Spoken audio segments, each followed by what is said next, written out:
Tuesday லஞ்சுக்கு டியூஸ்டேனா வழக்கம் போல வைக்கிற சாம்பார் தான். ஆனா இந்த தடவை சந்தையில முருங்கைக்காய் கிடைச்சது, மாங்காவும் கிடைச்சது. அதனால மாங்காய் முருங்கைக்காய் சாம்பார் ஸ்பெஷல். சைட் டிஷ்க்கு சௌ கூட்டு தான். ஆக்சுவலி இன்னைக்கு ஒரு ப்ரௌனி ஆர்டர் இருந்தது, ரொம்ப நாளைக்கு அப்புறமா பண்ணியிருக்கேன். இதை ஆக்சுவலி முன்னத்து நாள் நைட்டே பேக் பண்ணி வச்சுட்டேன். அதை பேக் பண்ணி அனுப்புறதுக்கு நான் அவ்வளோ டைம் எடுத்திருக்கேன். அவங்க சிம்பிளா ப்ரௌனி போதும், வேற எதுவும் வேண்டாம் பர்த்டேன்னு சொல்லியிருந்தாங்க. சரி, எனக்கு மனசு கேட்கல, அதனால சும்மா கனாஷும் போட்டு அதுக்கு மேல ஒரு டாப்பரும் வச்சு பேக் பண்ணி கொடுத்தாச்சு. ஆஃபீஸ் போயிட்டு ரிட்டர்ன் வந்தாச்சு. இன்னைக்கும் பயங்கர பசி தான். சரி, மாதுளம்பழத்தை சாப்பிடுவோன்னு தான் வந்தேன். ஆனா ஏன் நேரம் கோயில் பிரசாதம் இருந்தது, புளி சாப்பாடு. என்ன டேஸ்ட்!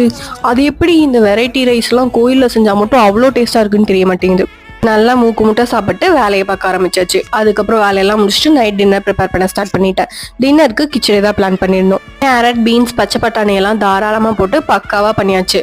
சைட் டிஷ் இல்லைன்னா எப்படி, அதனால அதுக்காக பன்னீரையும் கிரில் பண்ணியாச்சு. கூடவே நம்ம மத்தியானம் வச்சு அந்த மாங்காய் சாம்பாரையும் வச்சு முடிச்சாச்சு.